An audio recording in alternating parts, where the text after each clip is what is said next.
gonna actually get to our introductions in a timely fashion. Okay, we're gonna Hello, everyone. Welcome. We're gonna do a real intro. Okay, I'm doing it. Shut up. Stop talking. Okay.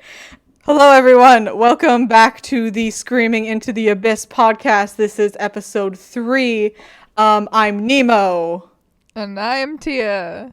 And we're just hanging out. And we will, we're just hanging out. You're going to hang out with us. We're going to talk about some topics. We're probably going to get weirdly heated about topics, and hopefully we'll make you laugh. We'll make you think. And, if possible, we'll give you a little creepy shiver up your spine. Mm-hmm. We'll see. All right, what are we talking about today, Teya? Today we're talking about the spookiest topic of them all. Hookup culture. Terrifying. Cue gasps from the back of the theater. From the outset, I think we should probably establish our experiences or lack thereof.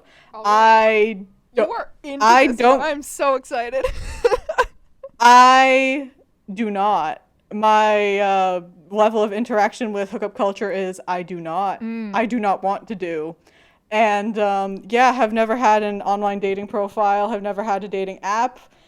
If the Lord is good, if the goddess is good, the goddess of the void, my mother, then I never will. And that's where I stand. What about you, Teya? Well, my days of spending way too much time and energy on dating apps are very far behind me, and I have had very few experiences that I would classify as hookups. So I have touched this part of the world, but I wouldn't say I am by any means an expert. I've got some thoughts on it, though. So as usual, it's the two of us talking about stuff we have only the vaguest grasp on, and just two entities on the internet talking shit about some stuff, but also warning you that we are not experts and we just like to talk too much, and that's the whole reason that this podcast exists, because we'd sit around talking for like 8 hours straight about God knows what. So here we are. I think this one more so than the past 2 episodes will probably be more polarizing, I think, because like talking about iCarly and also body image, I feel like those 2 things aren't necessarily polarizing in the same way, but some people feel very strongly about, hookup culture one way or the other, and it's very likely that if you haven't disagreed with us before, you'll disagree with one or both of us today. I know that it's perfectly fine to disagree with us because we disagree with each other constantly and we still love each other, and it's all fine and dandy. So exactly, disagree respectfully and lovingly is the moral of this podcast. Exactly. So Teya, why don't you start us off? What are some of your thoughts you'd like to share? My thoughts about hookup culture. It affects all of us, but I think that gay men are the ones that have it down to an absolute art. I think that looking at apps like Grindr is just like the most. It's just the most in a way. And I've only glimpsed it from male gay friends and from the one time that I had a Grindr account. I believe I've probably told you this story, but I've told... what? Okay. I own... What? Okay. So how is it that I had a Grindr account? I will tell you. I've probably already told you, specifically, but the viewers, I will tell you. You'll remember as soon as I start telling the story, probably. So a bunch of us were drunk one night. A gay guy that we knew was trying to explain to us, like, Grindr and how terrible it is and just Grindr culture and whatever, because he was on it, he was messaging dudes, whatever. So we come up with this genius plan in our stupid drunk brains that we are going to dress my ex up as a twink and take some spicy profile photos and go undercover on Grindr. And it worked very well. We put her in like a big hoodie and drew her eyebrows a bit bigger and like took the picture in the dark, and she had like this fuckboy facial expression. It was perfect. It was beautiful. It was fantastic. We saw so many dicks. That part was not fantastic. But, no. We got a sugar daddy offer. We got a lot happened. But yeah, it just unmoisturized feet will haunt me until the end of my days, because we were just trolling the shit out of people the whole time. We pretended to have a foot fetish a lot. someone asked me, like, or asked us, like, what kind of feet are you into? And one of them, not me, I am not on whatever wavelength it takes to come up with this. One of them said unmoisturized, and then the guy was like, ah, yes, of course, I will moisturize them with my tongue. And I will just never unexperience that. But so on top of being hilarious and traumatizing, it also gave me just a genuine insight into the way men talk to each other and treat each other on there. And it's so strange. It's so objectifying. And I'm sure some of them genuinely, like, it's a positive thing for, but I've also, like, the friend that we were talking to definitely seemed to resent the hookup culture. And I know one guy who we talked to on there, like, we were just trolling, like, he messaged, like, what are you looking for? And we said a will to live, and he was like, that's actually, like, deep and insightful, and I'd love to like meet you sometime, and like something genuine. And we were like, oh shit, this is a fake twink, but this man seems nice. But so there are people, there are guys who really do resent it, but at the same time, I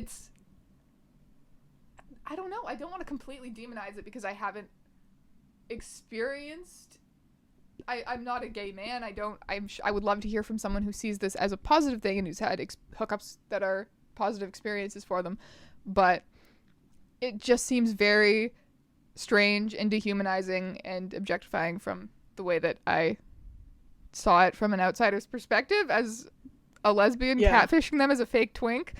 But yeah, oof, that's a lot. Wait, okay, before we go any further, like that's a lot. Mm-hmm. That's a lot. John Mulaney, we don't have time to unpack all that meme. Yeah, but just give me a moment, because Audacity just did something and I want to make sure that it won't affect audio quality. And we are back. Okay, great. Wonderful.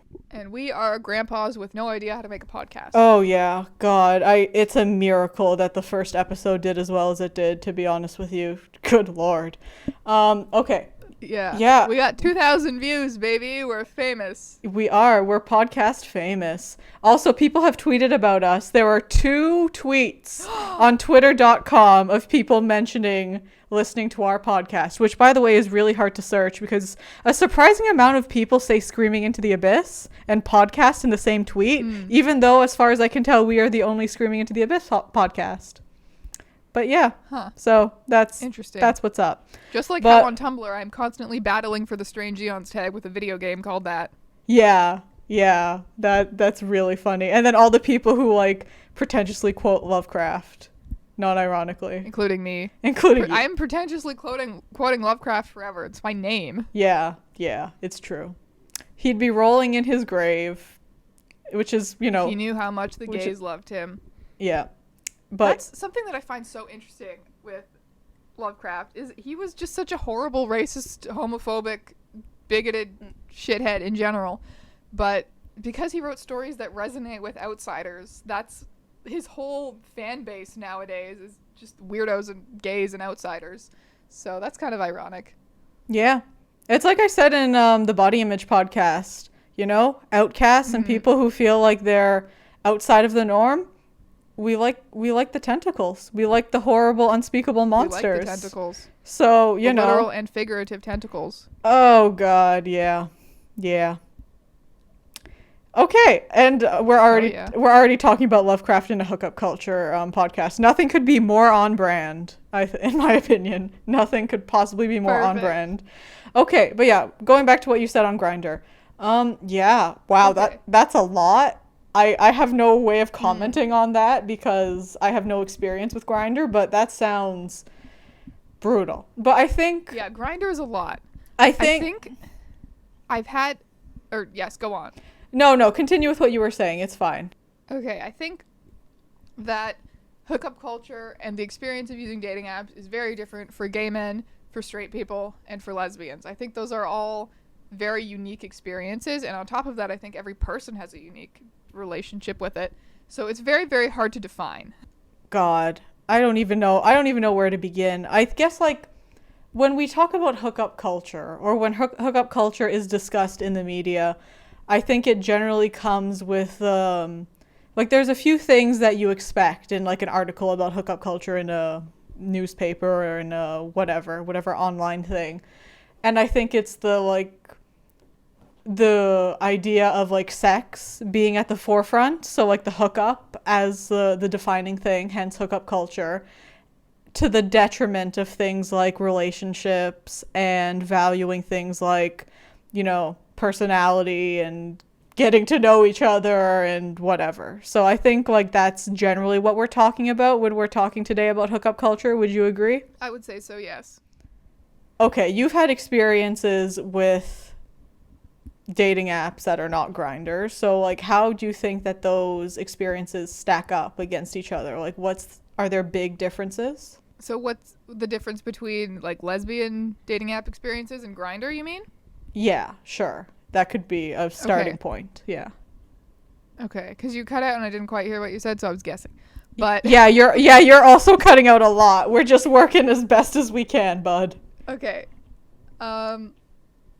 So I think Grindr is a great example of hookup culture. I think the times I've seen lesbians look for hookups, it's always like sad. It's like they want to be in a relationship, but they can't find it, so they're just filling the void for the moment. But again, I don't know. Everyone has a different relationship with it. But like, for gay men, I guess I assumed because Grindr is like pretty much completely based on hookups. It's a much bigger thing for them, so I always just assume that like they must actually genuinely enjoy it. Whereas I feel like with lesbians, it's always sadder. And the majority of my online dating experiences are with this app called Her, which is the antithesis of Grindr in every way. It started out as just being for like queer women, so like lesbians and bisexuals, but now it's pretty much for everyone but cis men. Yeah. So it's expanded its definition, but the environment is very different from other dating apps. So it's weird. I don't know. Even like you rarely encounter overtly horny people. Even if it says in their bio they're down for hookups, they're not like super forward about it. Yeah. So there was only one I remember clearly, and I don't even know how she matched with me because it said she was like hundreds of miles away, and she just messaged me like, haha, you're cute, it sucks, you live far, want to like exchange pictures of our tits, and I sent her pictures of Jesus until she gave up. But so yeah, it's the antithesis of Grindr, and it's just fascinating because it kind of points to there being a genuine difference. We have to be careful there, I think. Okay. Because like, well, first of all, in general, I feel like there's there's been a long history of like the straights like really sexualizing LGBT people. So I feel like in general we have to be careful. Yeah. And also we have to think about sample size. Like the type of people who go on Grindr, because, Grindr is known to be what it is. I assume there's not a lot of men going on Grindr being like, I'm going to find true love today. Like, so I feel like the type of people who go on there are the type of people who expect to get out of it what is generally accepted in the culture to happen on Grindr. So like, but at the same time, there isn't a lesbian Grindr. I don't know what to tell you, bud. I don't know. Yeah. And I think if women wanted hookups as much as men do, I think there absolutely would be a lesbian Grindr. I do think there is a difference there. When you have an all-male environment gravitating towards being very sexual and an all-female dating app being, or not all-female, all-female including like non-binary people and some trans men. But very majority female dating app being far more wholesome and relationship oriented. Maybe it is true on some level. Like, I don't know. I have no idea. I don't have the data. I don't have the facts one way or another. But imagine you're like, okay, there is a very much like a straight person equivalent of Grindr, which like, not that only straight people use Tinder, but I feel like Tinder is kind of like, if you were pointing to a thing like, where do straight people go for hookups? It would be Tinder, I would assume, right? I don't know. I'm much as Grindr, but it's definitely. I don't think it's solely a hookup app. It's definitely more of a hookup app than Her. If Her and Grindr are two opposite ends of the spectrum, Tinder is kind of like in the middle. I've never actually met anyone from Tinder, I don't think, even though I've been on it. I've talked to people on it. People on it just seem kind of like bored with it. Like, nobody actually wants to meet up that I've talked to. Yeah. So, and I have a Tinder account currently for my long Furby, which is Yes. a time. So, just to joke around and stuff. So, if you've matched with a long Furby in Toronto, that is actually me. Because I get a lot of messages on there like, OMG, haha, funny profile. I love Strange Eons too. And I'm just like, ooh, okay, thanks. Yeah. But because people It's don't actually assume you. it's actually me. But yes, Yeah. hello, I have too much time on my hands. I talk to people on Tinder as a long Furby. One of the weirdest experiences I have had is people on there, previously only gay men, but I recently got a straight one. But anyway, getting ahead of myself. People on there who genuinely are trying to hook up with the man behind the Furby. Like, just demanding, like, real pictures or trying to get me to meet them at a hotel. Oh, Like, yeah, I completely remember the seriously. hotel guy. I remember the hotel guy. You showed Yeah, me I that. told you about this. Yeah. I showed you the screenshots. Like, there is no hint that this man was joking. Yeah. And I recently got this one guy, like, demanding to know if I was a female and got very angry when I insisted that I was a Furby. Wow. Yeah. That's a lot. So, That's a lot. yeah, it's just wild I that some people have one. got to hit on a mystery person who has a Furby account. Yeah, I have one experience with Tinder, and it's that a mutual friend of ours, who I will not name, has a Tinder account, mostly just for fun. And she was showing me the other day some of the creepy messages she's gotten from dudes. And she's just like, it's a cesspool. Like, Yeah. oh my God. She No, was like, I it's good for would not want to. it's good for self-esteem because, you know, there are people who are like, oh, you're so hot. But then she's like, but there were some creeps. And I'm just like, oof, Yeah. that's big oof. Just wow. This is my Yeah. question to people who are like that, TM, on dating apps or like hookup that maps. TM. Yeah. Okay. Who raised you that you're acting like this? That you're out here wilding out in people's DMs? Like, also to anyone who's ever sent an unsolicited dick pic, why? What is wrong with you? Like, nobody I think wants to they see assume that. the context is permission somehow. They're like, I am in a dating situation. This person will want to see my dick, of course. That's how you open a conversation. no. I say no, and you know why? Because No, of course not. Of course, that's terrible logic. I just think I assume that's what they think in their lizard brains. I don't think so, though. And let me tell you why. Because, so I watch the Bon Appetit Test Kitchen on YouTube. Not that they need me to Give me a second. Let me close my door. Okay. There's people in here. Okay. Not that, like, they need me to, you know, like, shill for them, but go follow Bon Appetit on youtube.com. They're real fun and great. Anyways. Yeah, they need the promo so bad. They clearly need the promo. Anyway, there's this one girl. Her name is Molly. She's great. Very funny. And she was doing a video, and she was on Instagram and just checking her DMs. And live, quote unquote, when they were filming the video, someone sends the poor girl a dick pic. Like, just in her DMs. And I'm just like, why would anyone, like, this wasn't a person she was talking to. It just randomly happened. She's like, oh, well, that's a dick. And I just, who raised you? Oof, I don't understand. Like, I could maybe understand if it was on, like, just a dating app or something, but I've heard from so many girls over the course of my life being like, yeah, just some random dude just sent me a dick pic. Like, on Tumblr. This is the one situation where it's so much easier to be gay. Yeah, on Tumblr, when an account that doesn't follow you sends you a picture, it comes pre-blurred because Tumblr is... Yeah, no, they do that on Instagram now, too. I guess they're trying to protect you from unsolicited dick pics. And I'm just like, I hate it. It's truly a mystery, honestly, and I hate to make this a gender thing again, but I feel like I have never received any unsolicited pictures from girls, and you'd think, you being a public figure, I refuse. it could happen. But it doesn't, because my audience is like 80% female. No, I refuse. I refuse to believe it's just some inherently biological thing.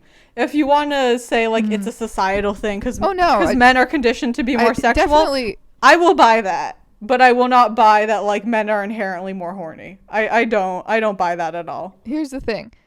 Even if, say that men are inherently hornier, that is in no way a justification for them sending dick pics. That still doesn't explain it, you know? Yeah, that's true. Again, girls can be very horny, and lo and behold, you don't get unsolicited pictures from girls. So then the issue would be I think the dick pic issue is very much a social one. Oof. I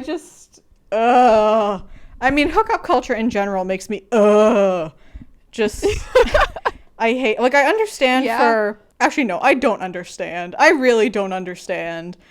Like, I come at this stuff from a very I think it's good. I think it's important that you say that, because a lot of people, I think, feel pressured into participating in hookup culture or online dating, or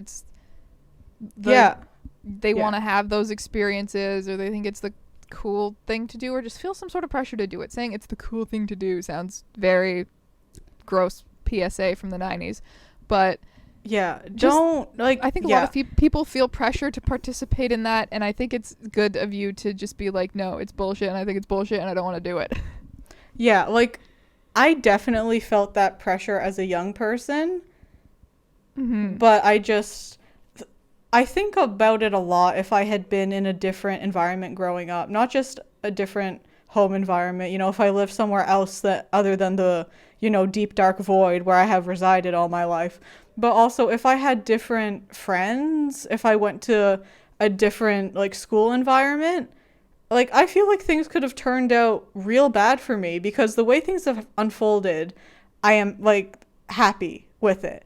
And I can only imagine if I was in a situation growing up where I was being pressured into, like, these kinds of things where it was like, you know, the cool thing to hook up with people. Like, I know for me that would have been extremely emotionally damaging. So I'm very, very grateful that things didn't work out that way. So if there's anyone out there who is currently like, I don't understand this stuff, but maybe I'll understand it after I've done it, and maybe then it'll be okay. Listen, the only reason to do any of these things is if you want to.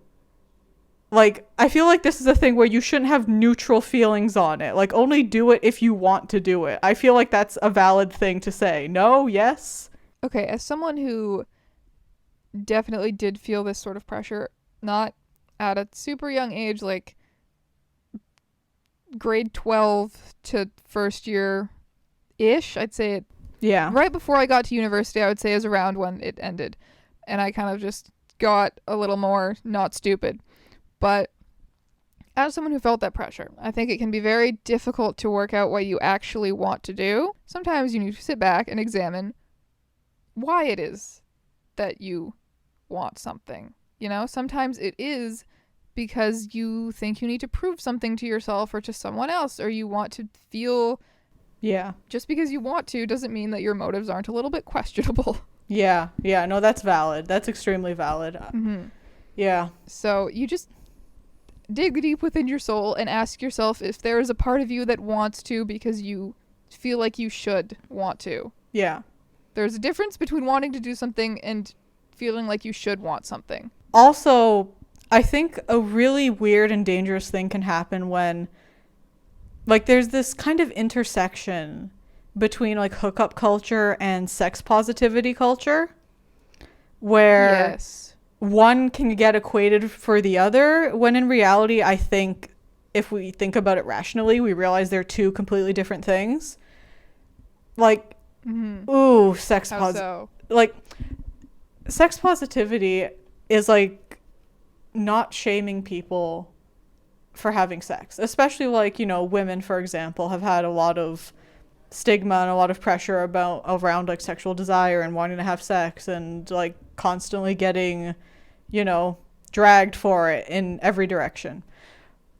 But like, I think sometimes, and I feel like I could speak to this because this was something I experienced a lot growing up, and even now there's this, it's kind of like something we talked about in the body image episode, where it's this idea of like empowerment, but it's empowerment with an asterisk. So it's like, if there's an idea that like being sex positive means that you're empowered. Like, well, we'll use women for an example. So, like, the empowered woman is sex positive.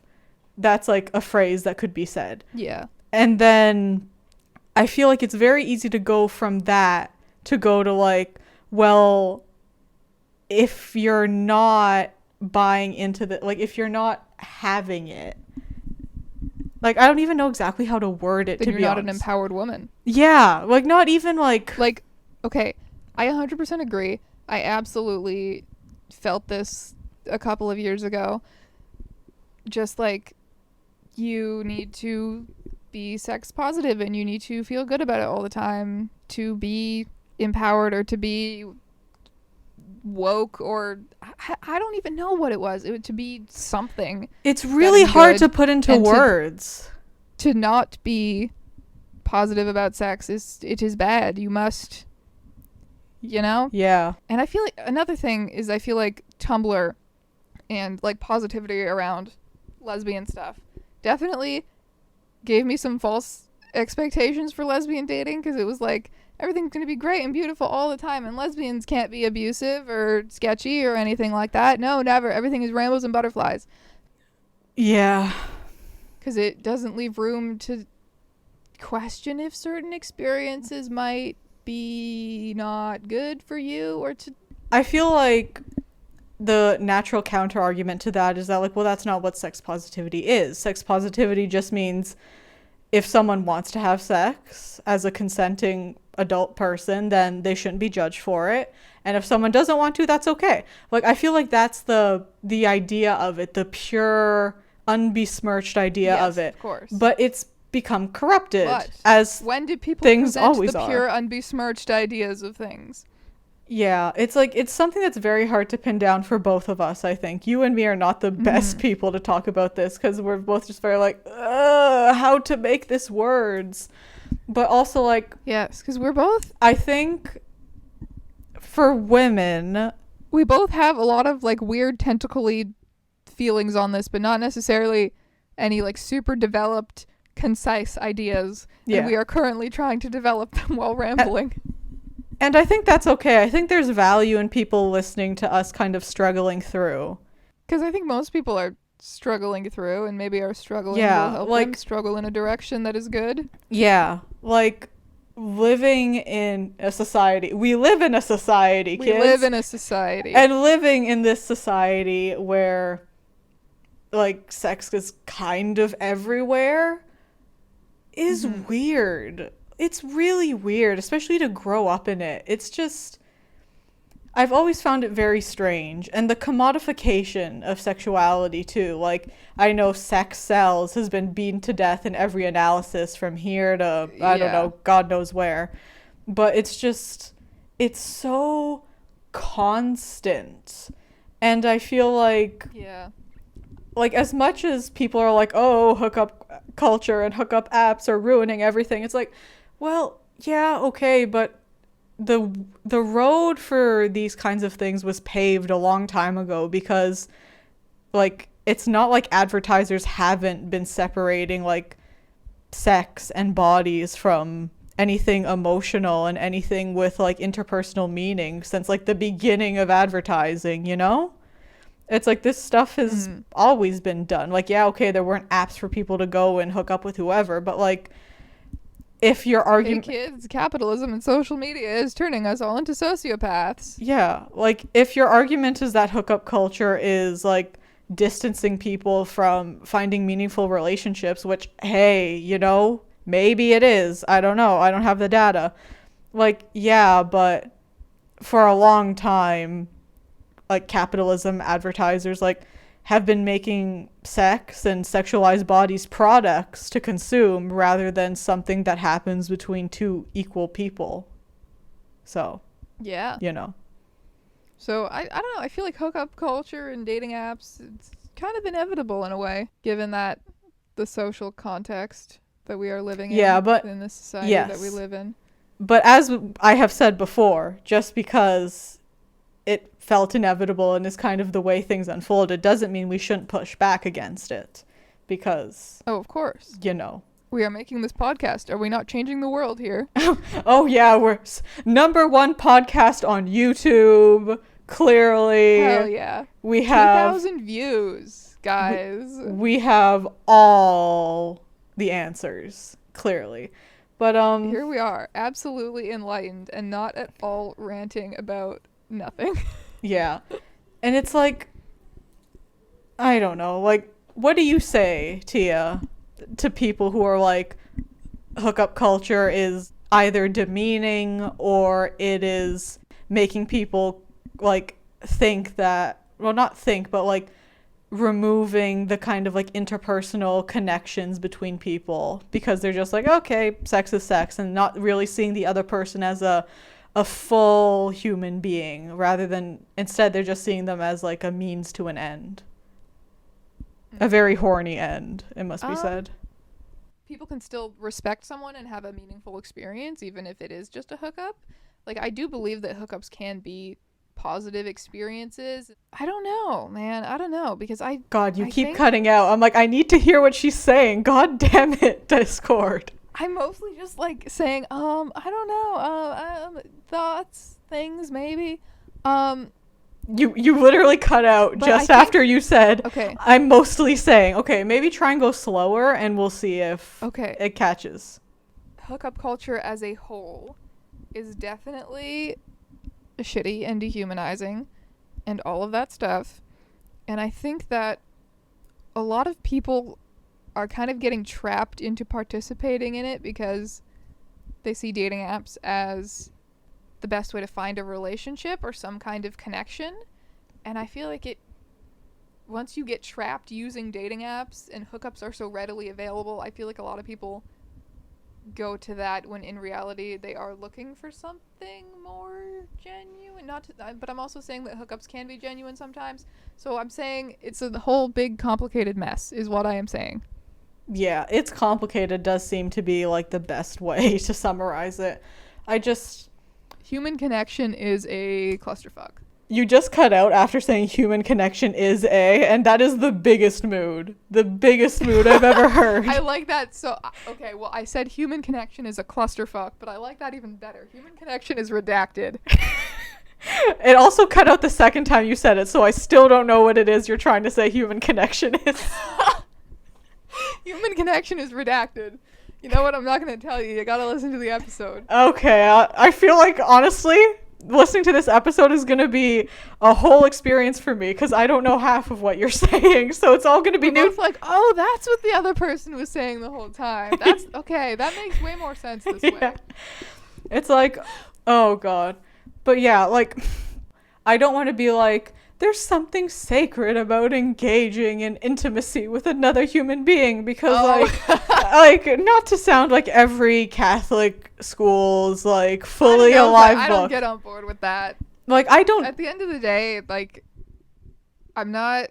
Hookup culture is fine with me.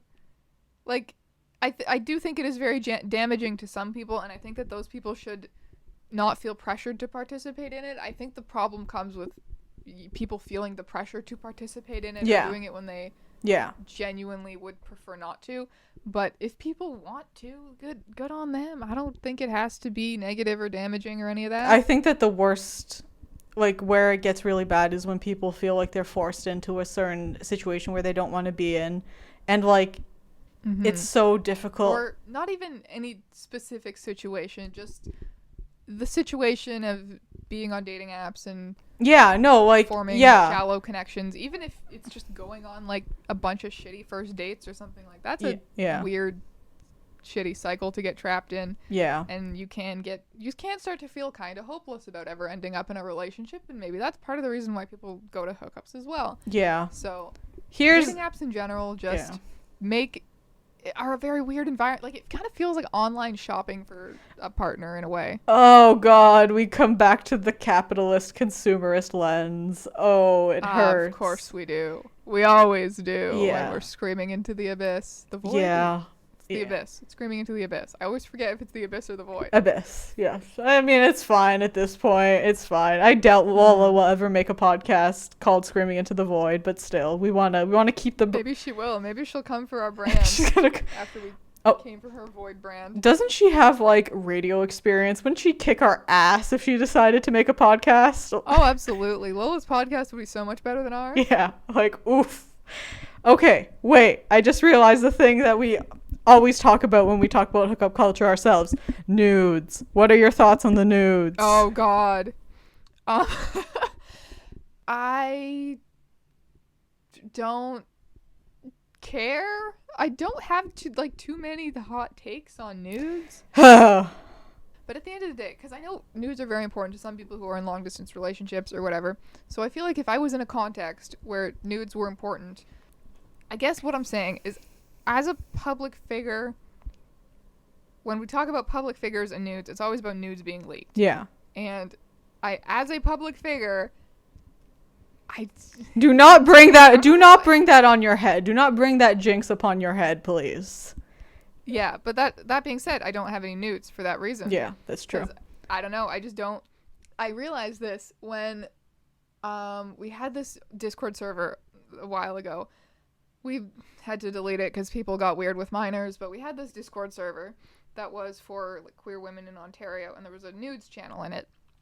And it was just girls showering each other's nudes and compliments. It was very weirdly wholesome for a nudes channel on a Discord server, but it was all just people sharing their nudes, completely fun and mostly platonically.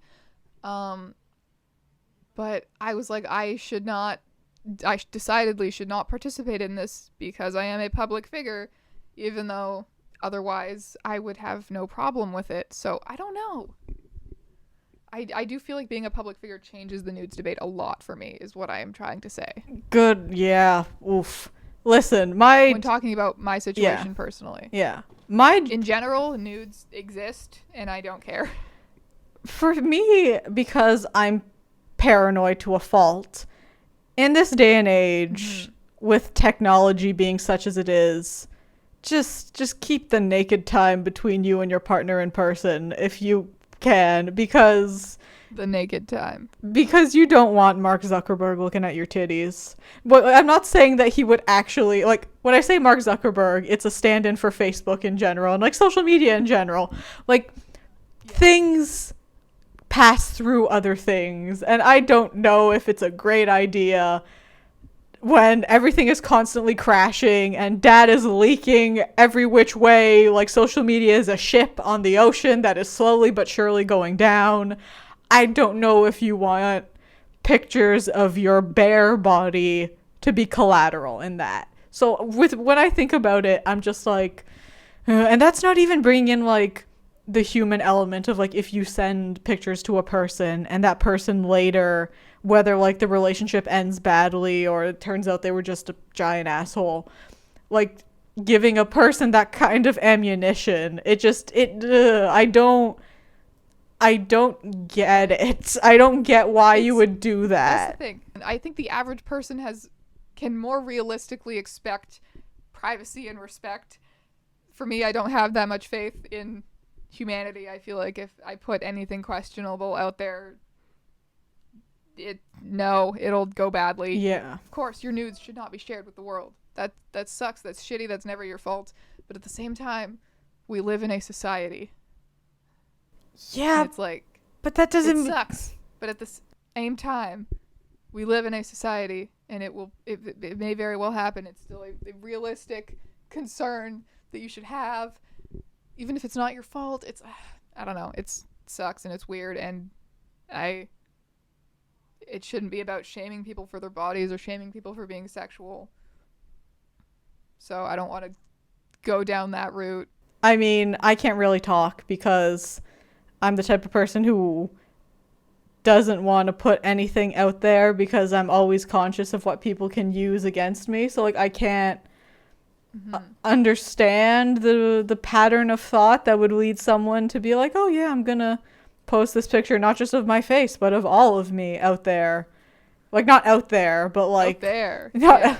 But like with the most people don't intend to put it out there. They intend to send it to one person or I guess send it to anyone. Not everyone disaster scenario projects the way I do, which is something I am still learning. I have big anxiety, which is honestly probably helpful in the context of putting stuff out there online, because we Yeah. live in a very scary world and we live in a society.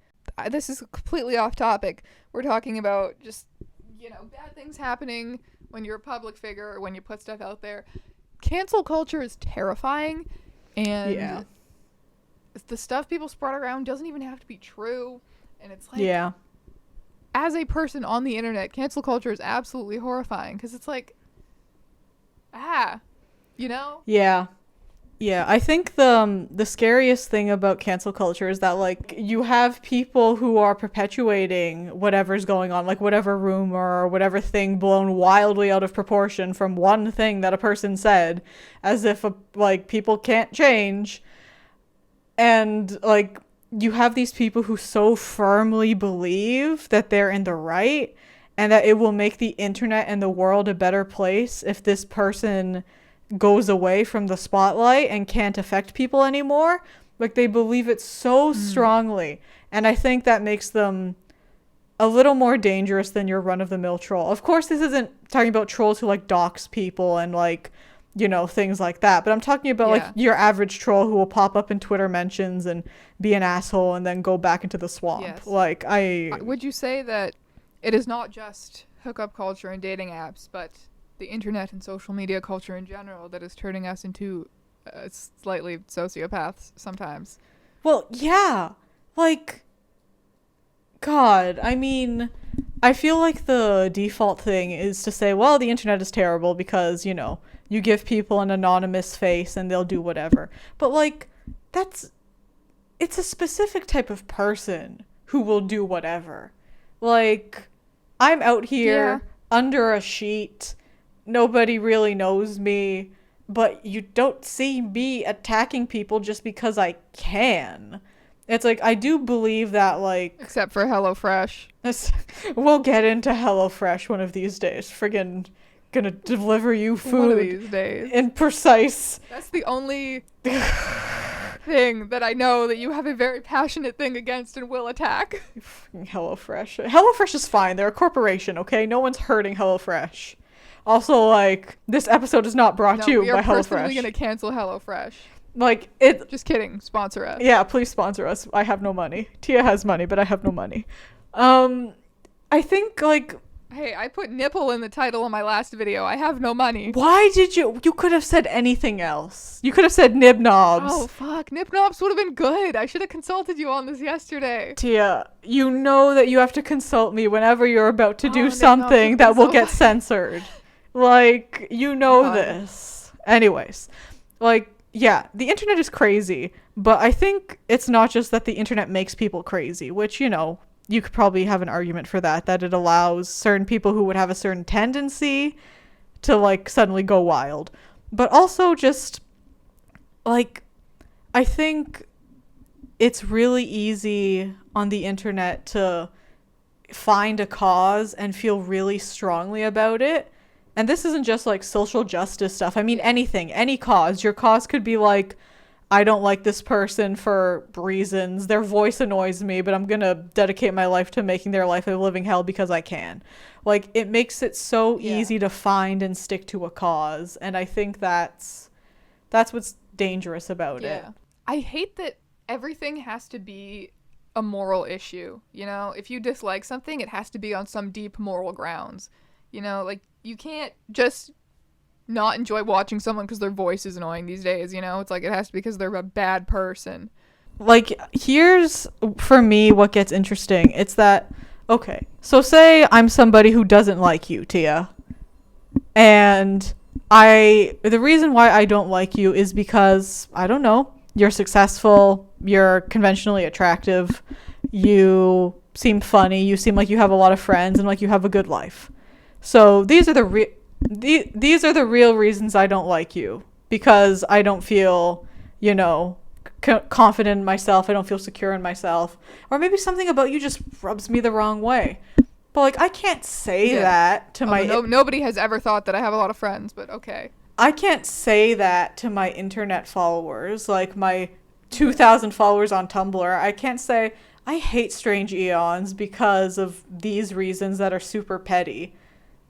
But what I can do is be Yeah. like, okay, I'm going to find something that she said in this one video and I'm going to be really upset about that one thing. And it's fine because I already don't like her. And now I have a reason not to like her. And I have a reason why I can tell people I don't like her without them thinking I'm a petty asshole. So, like, it's, for me, it always comes across as a way to escape the playground politics of like, I don't like Sally because I don't like her hair ribbons or whatever, like, because that's what it is at the core of it sometimes. Like, obviously, Oh yeah. okay, listen, we need to do a, like, you know, a little asterisk on this doesn't apply to people who are doing like terrible racist, sexist, homophobic, transphobic shit and who are getting away with it constantly. Like, you can hate whoever you want to hate, and if someone that you like is doing really sketchy, awful shit, maybe reconsider that. But there's a difference between using your critical thinking lobe and being like, okay, you know what? So and so on YouTube is I don't think I can support them anymore because this is not something that I can get behind morally. There's a difference between that and like a mob of people trying to tear somebody down without fact checking, without sitting and having a think about whether the reaction fits the crime. Like, any of these things. Like, I feel like it's really hard to, like, there has to be nuance, and we know the internet hates nuance. Like, Oh yeah. I've heard people say nuance doesn't get 50 million views. exactly, and like, it's hard, and like, okay, I feel like nuance is something you learn with life experience, though not everyone with life experience is capable of nuance. But I think it's something that's harder for younger people. I know it was harder for me to feel nuanced things and think of nuanced things when I was younger. And sometimes the driving Back in the edgy days. back in the edgy days, and I think that nuance is lost on a lot of the younger people who push these mobs forward. Though, like, I mean, everyone likes to say, oh, it's the rabid Tumblr teenagers who are always behind it. Like, no, it's not. People like this stuff at all ages. Like, there's something in us innately that likes to see powerful and popular people fall. But that's not an excuse. Like, that's not an excuse to behave that way at all. Like, you have to curb your worst impulses. That's what it means to be a human being living among other human beings. Jesus. Life advice. Yeah. Just... Yeah. Yeah, and I am very blessed that my audience is pretty supportive and wholesome, which is, it's shocking to me that it has managed to stay this supportive and wholesome this long. I mean, wait till you hit 1 million. I know, but that's the thing. When I had like, I don't know, like a couple thousand, not a couple thousand, bigger than that, like 10 to 50,000, I was like, oh, I should enjoy this phase of my channel because it's probably not, the comments probably aren't going to stay this nice forever. Yeah. And they stayed predominantly nice, which shocks me. Even though I'm almost at 500K, like, I rarely get a hate comment, which is so weird. Yeah. Where are the hate comments? Why are people not leaving me more hate comments? Why are you summoning that from the universe? Why? Don't just. I'm not. I'm just. Just don't. Okay, I will shh. Just okay, don't. I'm going to be very quiet. Just thank the universe for your audience and leave it at that. You don't want to summon anything else down on your head. You're right. I am right. I'm always right, damn it. We got so far from hookup culture.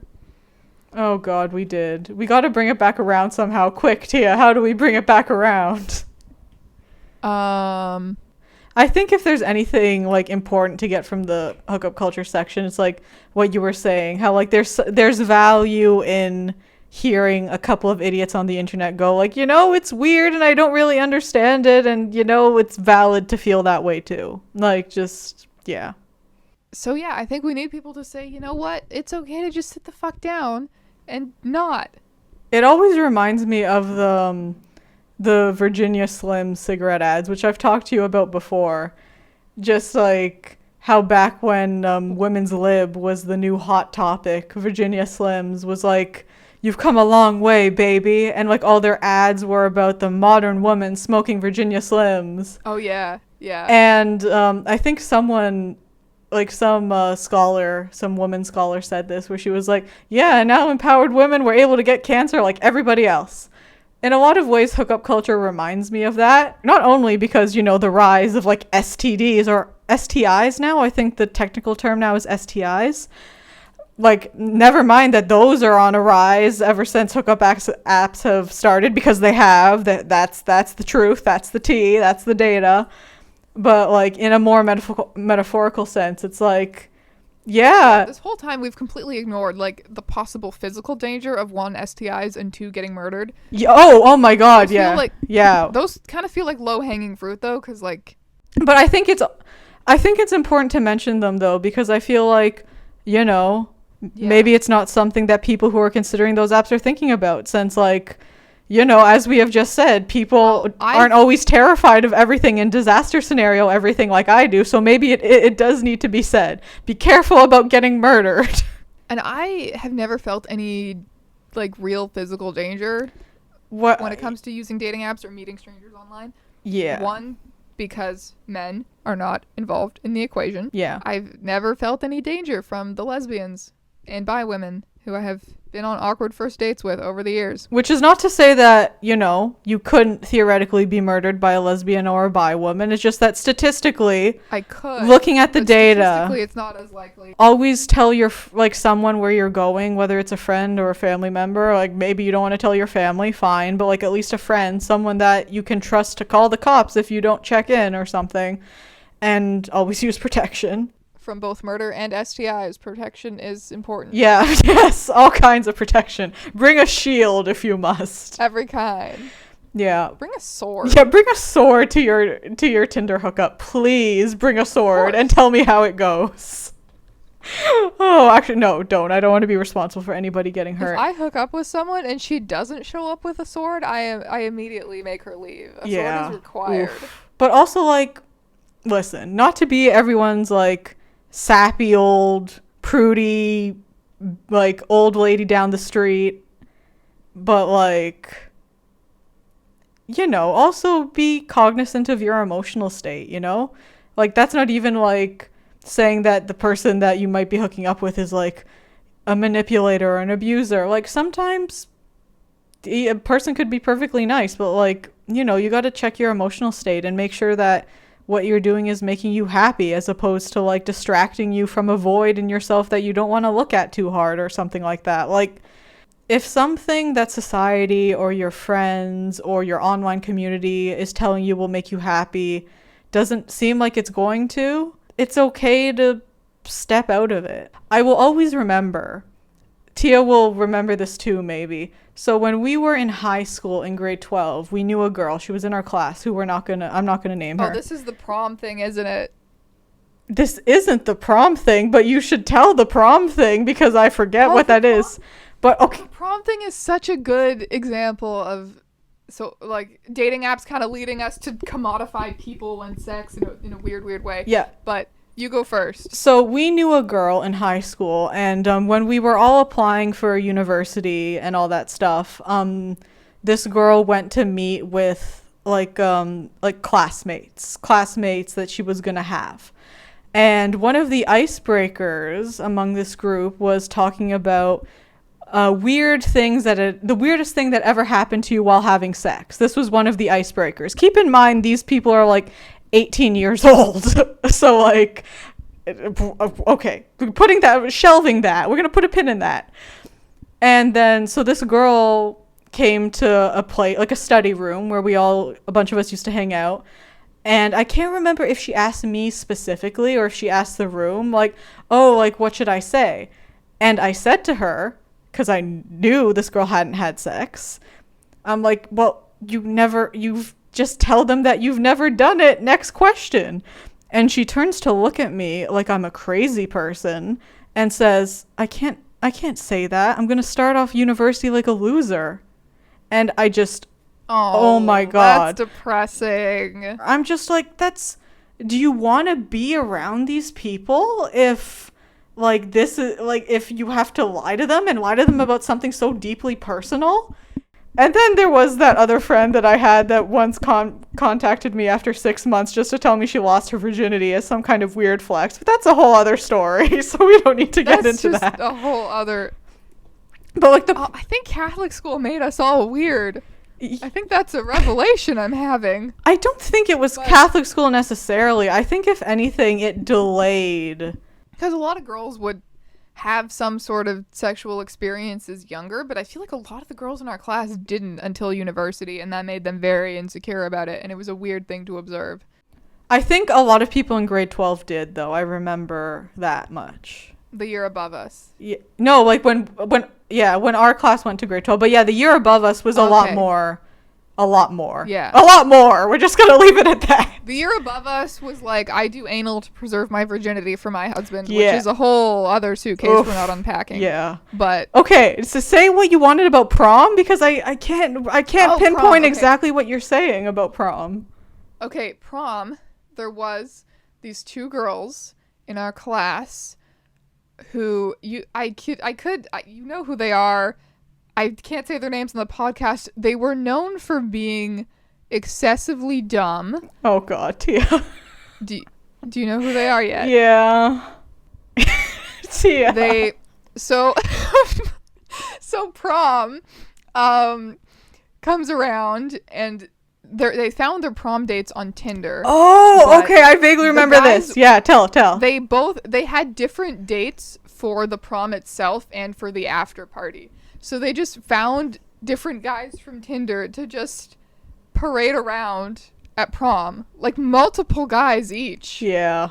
Yeah. Just as accessories, and it was just the strangest thing, and we were all so impressed and in awe at the same time. Like, it's like horrified, but also like, damn, y'all pulled that off. I didn't know that's what was happening. It was only later, I think it was Sarah, who was like, oh yeah, this is what happened. I'm like, what? Yeah. Because like, obviously I wasn't paying attention to their dates. There were like 2 men at prom. It's like, I wasn't... Yeah, not that many of them had dates to prom. You were my date, so, you know. I know. That is the reason why I came to that prom, because I was not at that school at that point in grade 12. I was your prom date. Adorable. Yeah. I finally got our prom pictures from my mom years later, just like 2 weeks ago. Oh, I was going to say something else too about weird. But yeah, no, I totally agree. That is sort of like the commodification of human beings, and like perfect. That's like a perfect example. That's a textbook example. Because like God, like, and here's the thing, listeners. It's not that everyone had a guy to bring to prom. I am not kidding when I say their dates were the only 2 men at our prom. So it's like, There must have been like a couple more than that, but not many. So it's like, it's not even like they felt like they'd be left out. It's not like in the movies where like the mother's like, okay, you have to bring your second cousin once removed to prom so you can at least bring a boy. Like, no, literally it was all like, it wasn't that at all. So like they had to do it just as some weird heteronormative weird flex. And I still can't process. I just wanted to flex on all the pure Catholic schoolgirls, probably. Yeah. And it was just like, oh God, this again. That's just, yeah. Yeah. But we are already at an hour and 10 minutes. Okay. We're going to get Sarah and Lola on for an episode and do one completely dedicated to our school stories, because we will do that. Yeah. Okay, let's stop this now then. Okay, thanks for listening, everybody. Okay. This is probably the weirdest and most rambling one yet, but you know, this episode has the most tentacles so far. Yes. That's a great way to put it. I love it. I love that. I love that for us. And I feel like I want to title it what was it? Human relationship is redacted or something? Yes. Human yes. connection is redacted. That's a good title. Yes. I love it. Okay. All right. Yeah. Be good, everyone. We need to find out like a name to call our podcast be good, listeners. Eat your vegetables. Comment down below if you want us to 8 hours of sleep a night. Drink some water. Okay. Be good. Be good children. Okay. Bye, everybody. I almost said good night. Good night, babies.